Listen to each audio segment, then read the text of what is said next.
capítulo 14, na última perícope, né? Jesus ele deixa para nós 3 conselhos, né, de sabedoria suprema, que eu uso muito para a minha vida, né? Por isso eu gostaria de passar para os irmãos.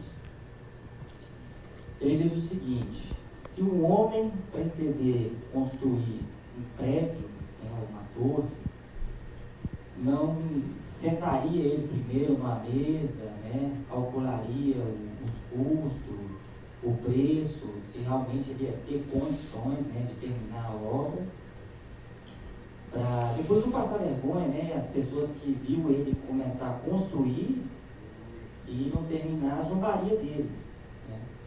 Esse é o primeiro conselho dele.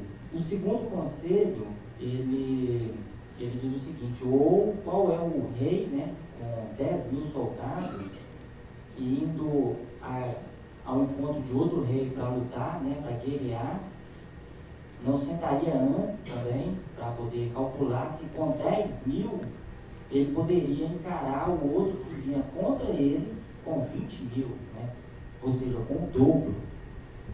E óbvio, né, se você tem 10.000 soldados e está em uma guerra contra um rei que está vindo com o dobro, né, a sabedoria diz que você tem que selar um acordo de paz, né, enviar um mensageiro, né, para poder pedir paz. E o terceiro conselho dele, ele fala do sal, né, que o sal tem seu valor, mas quando ele é insípido, ele não tem, né, ele não serve nem para adubo e nem para o solo. Ou seja, esses 3 conselhos que ele deixa nessa passagem, né, que a gente pode pegar, que ele está tentando dizer que a sabedoria, né, em primeiro lugar, ela é prudente, né, você tem que ser prudente. Ou seja, hoje você vê muitas pessoas, né, correndo, querendo ouvir a voz de Deus, e lotam os templos, né, querendo falsas revelações, enche centros espíritas, cartomantes, querendo ouvir a voz de Deus, e Jesus está deixando a resposta aqui. A resposta está dentro da sua cabeça. Eu quero construir um prédio, mas talvez não vai dar. O talvez já é a voz de Deus que deixou dentro da nossa cabeça. A dúvida já é a resposta dele. Ele nos criou já com mecanismos de ações e reações. Se você quer fazer alguma coisa, senta, planeja para saber se pode. Se tem luz, faça. Vou mudar, tem luz, mude. Vou casar, tem luz, casa. Vou divorciar, é isso, tem certeza, tem luz, né? Então, tudo tem que ter luz na sua vida, você tem que ter certeza. Se tiver dúvida, a dúvida já é a resposta de Deus. Se você está com dúvida, é para não fazer, não mexa, né? Fique parado. Como que Deus construiu o mundo, né? E viu Deus que era bom, e viu Deus que era bom, e viu Deus que era bom. Esse é o verbo, né? Você tem que ver que é bom. Se for bom, faça. Se não for, não faça, né? Então, essa já é a resposta de Deus, né, para a nossa vida, né? A dúvida, né? O talvez, se você vê que não tem condição de fazer, né, não vai passar vergonha, porque o tolo que se precipita, né, ele vai ser zoado, né? É o que Jesus diz. E eu estou até deixando um testemunho rápido aqui, né? Quando comecei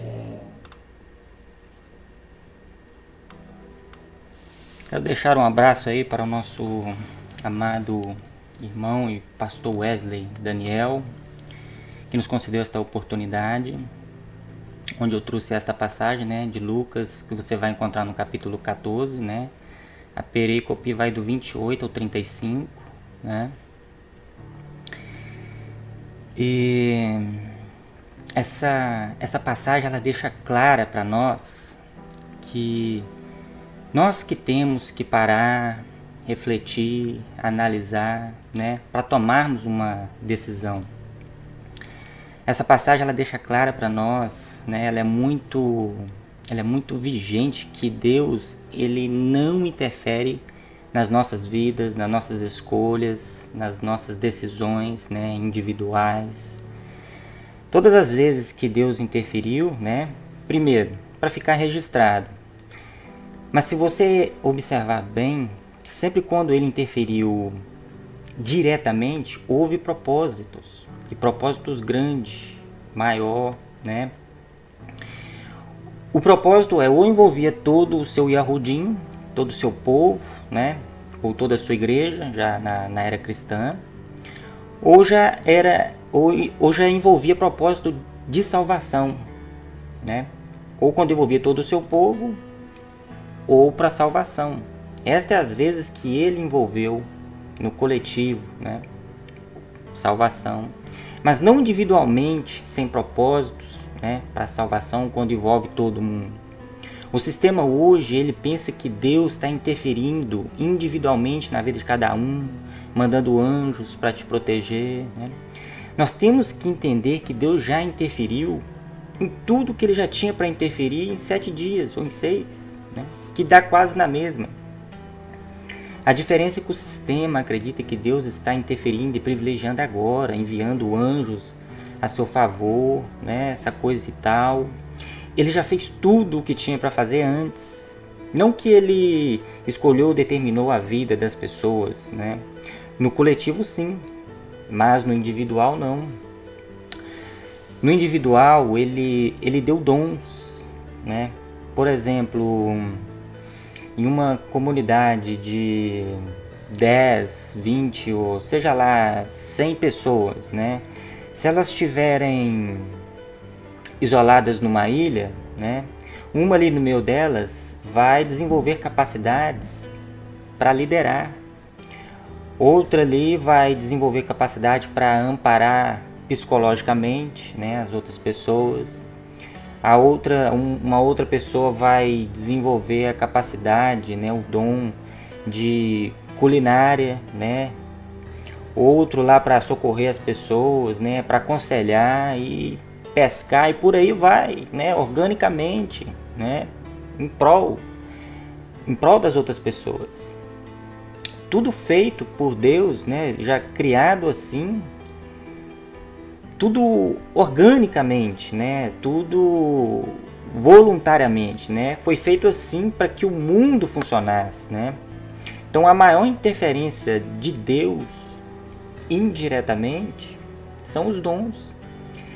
Ele quer que nós o amemos sem a interferência dele, sem ele privilegiar diretamente, né?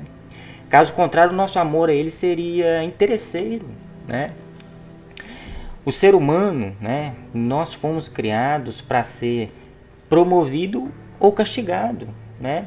Quando o seu filho erra, por exemplo, você castiga ele. Se você não castigar, como que ele vai aprender? Ele não vai aprender nunca. Vai viver errando, né? Então nós somos assim, fomos criados assim, né? Mas Deus ele não interfere nas nossas vidas como o sistema acha para castigo e promoção. Mas ele já fez isso lá atrás. Em 6 dias, Deus ele estabeleceu as leis físicas e metafísicas, né? Que nos dão as consequências das nossas escolhas, das escolhas que nós fazemos. E estas são sim o castigo e a promoção que ele estabeleceu, né? Ou seja, quem faz o mal, recebe o mal. Quem faz o bem, recebe o bem, né?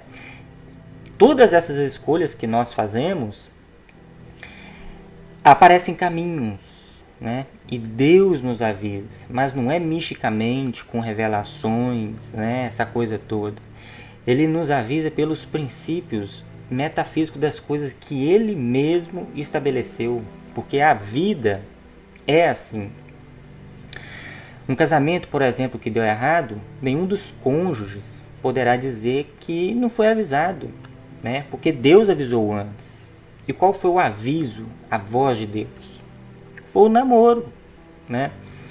No namoro provavelmente houve brigas e mais brigas, e mesmo assim se casaram, né? Não era para ter se casado.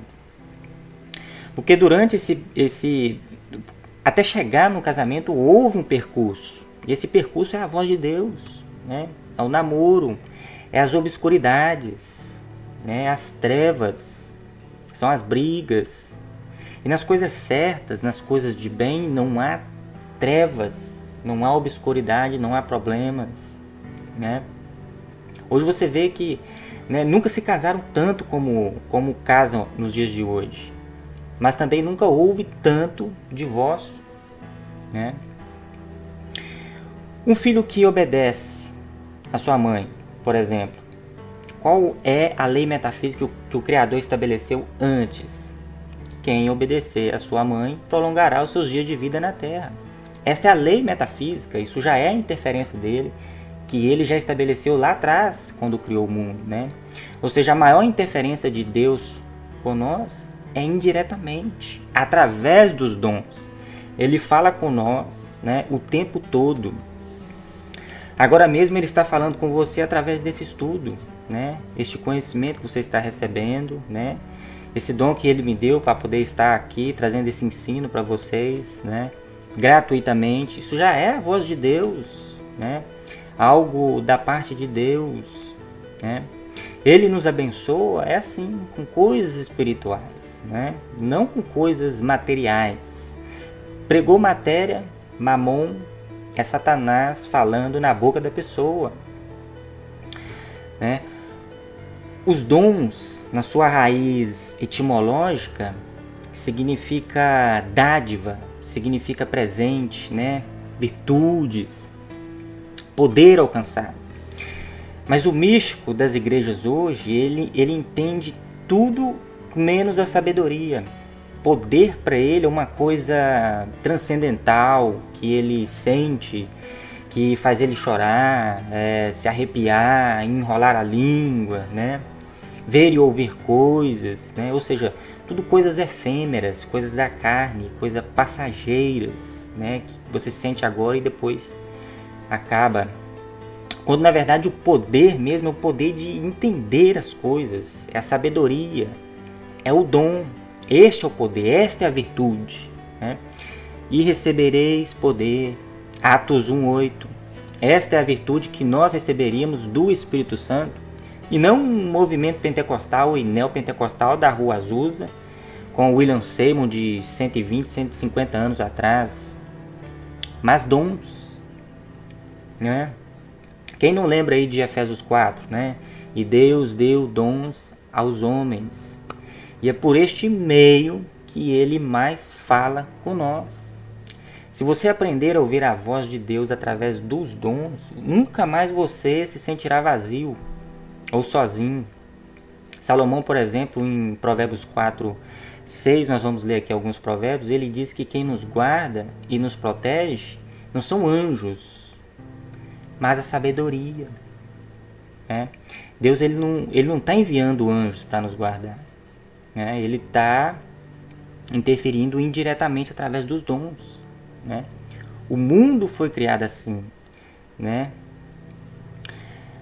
O mundo já foi criado com a voz dele, né? Nós já fomos criados com sistemas de ações e reações, né? Vamos ler aqui em Efésios 5:15. Depois nós vamos ler um pouquinho mais em Provérbios. Efésios 5:15.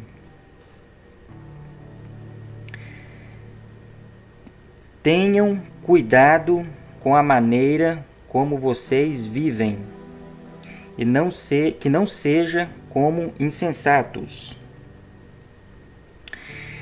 mas como sábios, aproveitando ao máximo cada oportunidade, porque os dias são maus. Olha para você ver o que Deus está falando. Portanto, não sejam insensatos, né? Insensatos é a pessoa tola. Mas procurem compreender qual é a vontade do Senhor, né? Olha para você ver o versículo 15. Tenham cuidado com a maneira como vocês vivem. Ele está falando para nós termos cuidado, né? Não tem uma interferência dele mandando anjos e para nos guardar essa coisa e tal, né? Nós, no individual, que temos que correr atrás, que temos que nos defender, tomar cuidado. É isso que ele está falando. Vamos ler aqui um pouquinho de Provérbios, só para vocês verem quem nos protege, nos guarda. Vou pegar aqui Provérbios 1, do versículo 20 ao 23. Ó. A sabedoria clama em alta voz nas ruas, ergue a voz nas praças públicas, nas esquinas das ruas barulhentas. Ela clama, nas portas da cidade faz o seu discurso.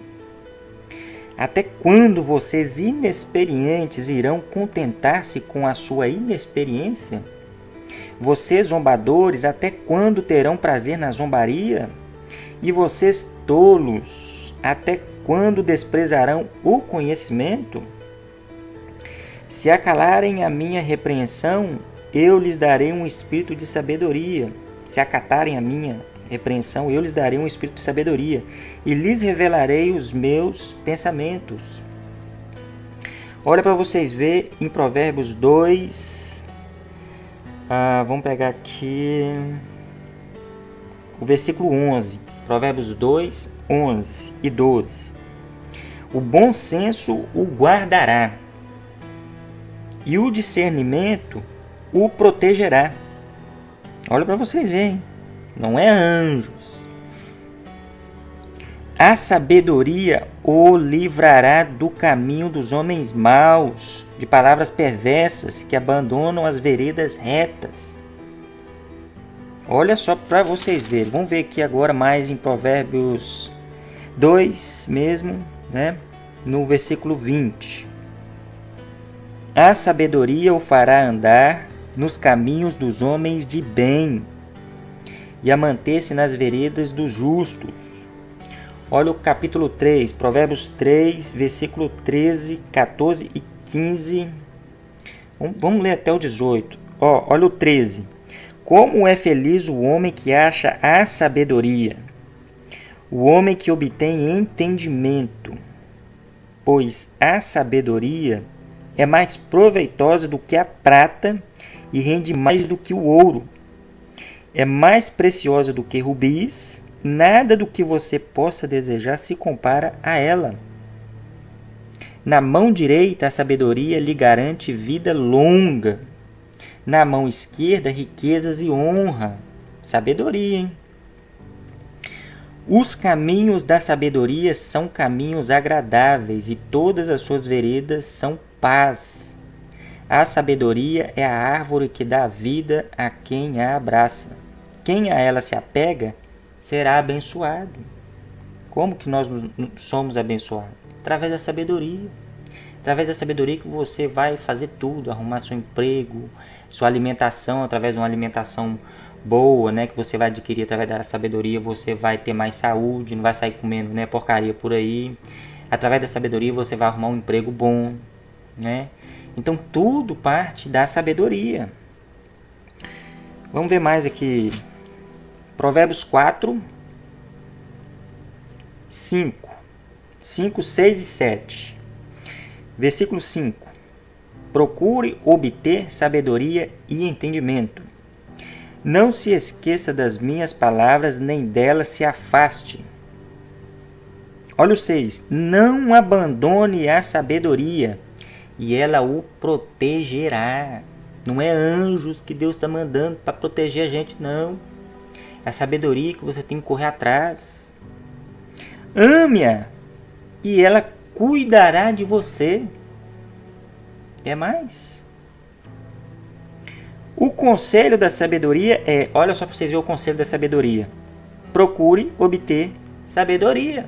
Esse é o conselho da sabedoria. Use tudo que você possui para adquirir entendimento. Dedique autoestima à sabedoria, e ela o exaltará. Quem é que vai te exaltar? É Deus? É a sabedoria. Ou seja, são coisas que Deus já estabeleceu metafisicamente lá atrás. De sorte que quem procura encontra. Abrace-a e ela o honrará. Olha aí quem é que te honra. Ela porá um belo diadema sobre a sua cabeça e lhe dará de presente uma coroa de esplendor.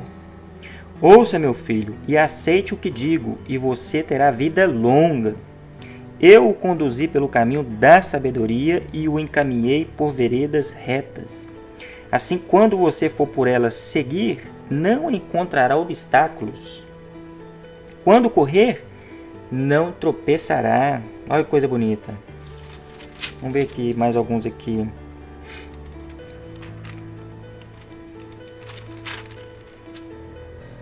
Provérbios 8, versículo 8. Todas as minhas palavras são justas, nenhuma delas é distorcida ou perversa. Para os que têm discernimento, são todas claras e retas para os que têm conhecimento. Prefiram a minha instrução à prata e o conhecimento ao ouro puro, né? Ou seja, a sabedoria ela vale mais do que tudo, né? A maior arma que existe no mundo hoje, mais poderosa até mesmo que a bomba atômica, é a sabedoria. Pois a sabedoria é mais preciosa do que rubis. Nada do que vocês possam desejar se compara a ela. Eu, a sabedoria, moro com a prudência. Esse microfone está um pouquinho alto. Olha para você ver o 12. Ó. Eu, a sabedoria, moro com a prudência e tenho o conhecimento que vem do bom senso. É o que eu falei no vídeo, que Jesus falou lá em Lucas 14, né? Do homem que quer construir uma torre. Não sentaria ele primeiro para poder, né, avaliar, planejar, para saber se vai ter mesmo condições de construir o prédio, a torre? Ou se um rei que tem apenas 10.000 soldados, não sentaria ele primeiro para avaliar se tem condições de encarar um rei que vem contra ele com 20.000, com o dobro? Ou seja, prudência. É o que está escrito aqui, ó. Provérbios 8, 12. Eu, a sabedoria, moro com a prudência. Então a sabedoria, acima de tudo, ela é prudente, né? Vamos ver aqui se a gente acha mais alguns.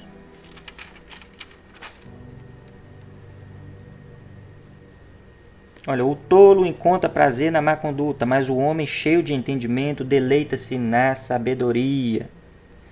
O homem que não tem juízo ridiculariza o seu próximo, mas o que tem entendimento refreia a língua.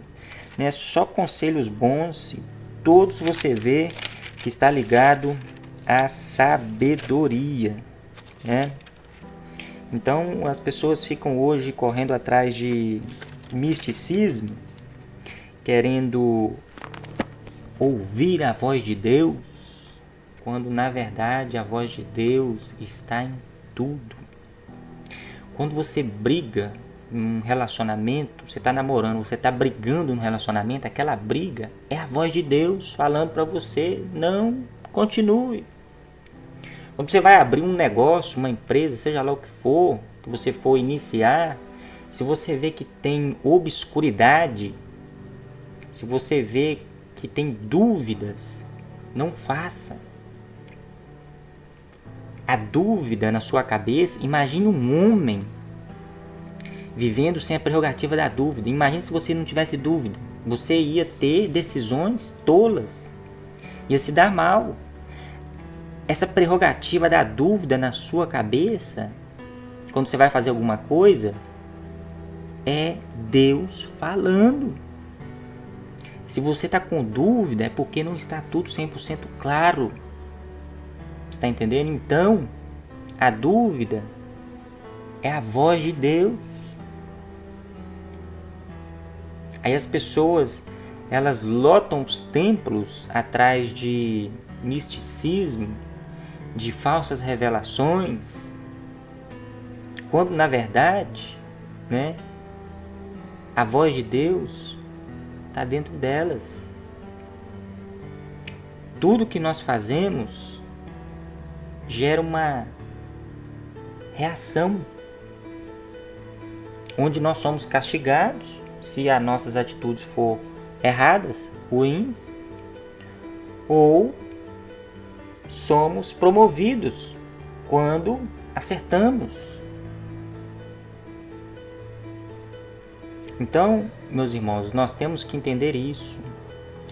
Deus, ele só interfere quando envolve todo o seu Yahudim, quando envolve toda a sua igreja, né? Quando envolve todo o meu povo.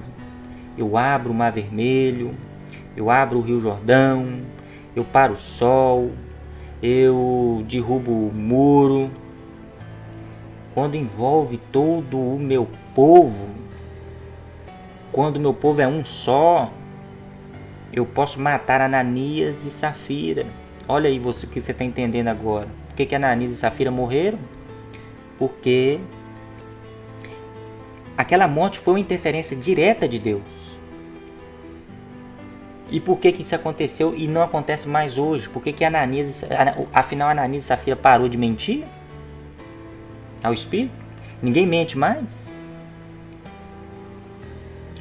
Hoje não acontece mais, é simplesmente porque não envolve toda a sua igreja, todo o seu povo. O povo não é um mais como era antigamente. A igreja de Atos 2, 3, você vê ali, cada um vendia tudo que tinha, repartia, ninguém tinha nada para si como se dele fosse. A igreja era uma, tinha um só entendimento, de um só espírito. Então, quando a igreja é uma, quando o seu povo é um, ele interfere. Você está entendendo? Ou quando envolve salvação. Paulo diz em 1 Coríntios 14, lá ele fala especificamente das línguas, ele fala que as línguas são um sinal para os descrentes. Ou seja, línguas naquela época era um dom que servia de sinal para os descrentes. Ou seja, para quê? Para produzir fé em quem não tinha. E ele fala, e não para os crentes. Então você vê que a interferência de Deus é quando envolve um coletivo, né?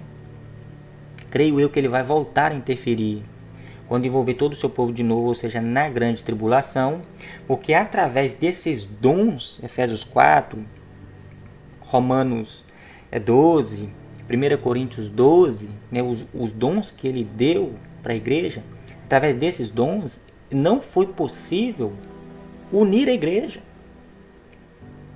A igreja ela está dividida. São mais de 40 mil vertentes, denominações. Então ele não interfere, está dividido. E quando que a igreja vai se unir? Por que aquela igreja do primeiro século era unida? Porque ela era perseguida. Então tem de haver perseguição para a igreja se unir de novo. Você está entendendo? Então na grande tribulação, que vai ser aquilo ali vai ser um ponto crucial para a gente saber quem é joio e quem é trigo, entende? Então o joio, eles vão aceitar o governo do anticristo, mas o trigo vai se unir, porque vai ser perseguido. Então nessa união, eles vão ser um, e Deus vai voltar a interferir de novo, como interferiu antes. Mas não hoje. Hoje não tem interferência. Se você cair na cova dos leões, tu vai morrer. Se você cair numa fornalha, tu vai morrer queimado. Não tem essa interferência hoje, né? Se você cair igual Jonas no mar e a baleia te engolir, tu vai morrer. E por que Deus interferiu lá e não deixou Jonas morrer? Porque envolvia o povo da cidade de Nínive. Todo um povo, um coletivo, salvação. Envolvia salvação. Então sempre quando ele interfere, quando você vê ele interferindo individual na vida de uma pessoa, é porque aquela pessoa ali envolve todo um propósito maior. E não o teu materialismo, o teu mamonismo. Você está entendendo? Então essa é a mensagem que eu deixo para vocês hoje, né? Deixa eu encerrar a live. Deixa eu só dar uma olhada aqui quem tá aqui.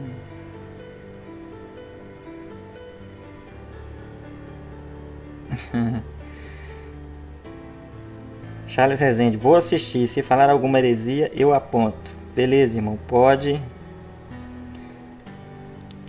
analisar. Tem que, né, como diz Paulo, né, o profeta ele tem que ser julgado. Eu vou voltar, né, com a sessão de gravação de estudos, tá? Vou estar trazendo vários temas esses polêmicos até, então você não perca, tá? Fica aí conosco, acompanhe este trabalho que vai ser de grande edificação para sua vida, tá? Espiritual. Então eu vou estar trazendo alguns temas, né? Estou retomando. Eu fiz uma compra em novembro de quase R$5.000 de dicionários, de livros e vários tipos de Bíblia, né? Bíblias de estudo, para mim estar aprofundando mais no conhecimento. Então eu dei uma parada na gravação de vídeos para estar estudando, né? Graças a Deus eu recebi ainda mais conhecimento, então eu vou estar voltando agora aos poucos, tá? Com o trabalho que eu sempre fiz e vai estar ajudando muito, tá? Porque são conhecimentos que você não vai encontrar por aí, né? Na sua igreja, né? Tipo de mensagem que vai realmente confrontar você, que vai dizer a verdade para você, está entendendo? Porque principalmente os pregadores de hoje, né? Eles recebem para pregar. Você imagina alguém chegar na tua casa e te dar um dinheiro. Você vai contar a verdade para essa pessoa, falar, olha, esse dinheiro aqui estou recebendo, te agradeço, mas eu tenho que te falar a verdade. Ninguém vai fazer isso. As pessoas não vão fazer isso. Então geralmente quando elas recebem, elas querem trazer algo, né, que vai estar agradando o ouvido das pessoas, porque está recebendo, tem dinheiro no meio, né? Eu vejo, já até vi várias igrejas, eles falam, né, às vezes a pessoa vem pregar e fala assim, fulano prega por amor, mas vamos arrecadar aqui uma oferta. Ou é amor ou é dinheiro, é ambíguo, os dois não dá. Se é por amor, não tem dinheiro. Se tem dinheiro, é por dinheiro. Tá entendendo? Então a pessoa ela recebe para pregar, ela quer trazer uma massagem e não uma mensagem. Ela quer te confortar e não te confrontar, né? Porque o evangelho ele nos convida o confronto, renunciar a si mesmo, né? Pegar a cruz. O que é a cruz? São dias maus que nós lemos aqui em Efésios 5, né? São dificuldades, entende? Então essa é a mensagem de hoje que eu trouxe para vocês. Se você puder ajudar compartilhando esse vídeo para que mais pessoas recebam, né? São estudos que desmistificam, né, essa questão toda desse engano que as pessoas têm, né, de querer ouvir a voz de Deus, de Deus vai falar comigo. Deus vai falar com você o quê? E outra, ele vai trazer para você o quê? A única coisa que ele quer para nós são coisas espirituais. São coisas que vão alimentar o teu espírito, não a tua alma, não o teu coração, que é emotivo. Entende? O coração ele é enganoso. A tua matéria, qualquer coisa que você sentir, arrepio, qualquer desejo, é efêmero, é carne. Passageiro. Você está conseguindo entender? Então Deus está preocupado com a nossa salvação, com a nossa vida material, carnal, mamon aqui. Tu corre atrás e dá um jeito. João diz que as concupiscências da carne, a cobiça dos olhos não vem de Deus, mas do mundo. Então se é do mundo, o mundo tem sistema e você quer, entra no sistema. É assim que funciona. Entende? Aí criam aí essas campanhas de de milagre, campanhas de libertação, de transformação, campanha de poder de Deus, né? Aí você vai ler lá Tiago 1:27, que a religião é a religião verdadeira a religião verdadeira, única e imaculada é esta: atentar aos órfãos e a viúva nas suas tribulações, né? A viúva naquela época, quando ela perdia o marido, né? Geralmente eles passavam fome, porque era ele que sustentava a casa. Então a dificuldade era imensa. Então, não só, né, trazendo para o dia de hoje, não só a viúva, mas todas as pessoas que têm, né, dificuldade, né? Então ele fala, né, atentar ao órfão e a viúva. O órfão, por exemplo, eu queria dizer a respeito do órfão, não era quando ele perdia, por exemplo, o pai e a mãe. Quando ele perdia só o pai, mas a mãe não morria, ele já era considerado órfão. Porque quem trabalhava para sustentar a casa era o homem. Então morreu o pai, o cara já era considerado órfão, porque passava necessidade, entende? Então a religião de Deus é amor, é assistir as pessoas, né? E ele fala também, né, manter-se incorruptível com o mundo, né? O que é isso? É caráter, né? Você ter caráter, ser do bem, ser justo, tá? Honesto. Então eu vou estar trazendo alguns estudos dentro dessa linha de raciocínio. Espero que tenha te ajudado, espero que tenha abençoado a sua vida espiritual, tá? E que Deus nos abençoe. Deixa eu encerrar essa broadcaster.